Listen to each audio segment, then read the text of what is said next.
Hi, I'm Pat. I'm a home embroiderer. I'm here today at Coleman & Company, and I'm happy to be introducing their grip, embroidery grip, for odd-shaped and heavy products. This is not a particularly heavy object, but it is odd to be able to get onto an embroidery hoop. You might be able to get a small fast frame in there, but you'd have a very limited field. Using the embroidery grip, we're going to be able to get this on and embroider as wide as we possibly can, and it's going to look great. Okay. I like to center my items and make sure that they are going to be embroidered correctly by just adding a little target using a centering roller. Once I'm satisfied that it's going to be centered, I just open up the arms of the embroidery grip, insert the item on top.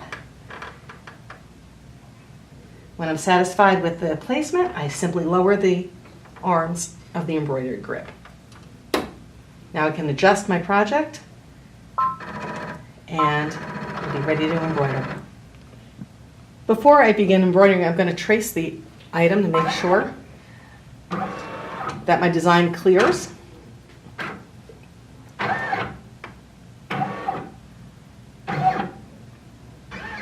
And once I'm satisfied that it's centered and it looks good and it's not going to interfere with the arms of the embroidery grip, we're ready to go.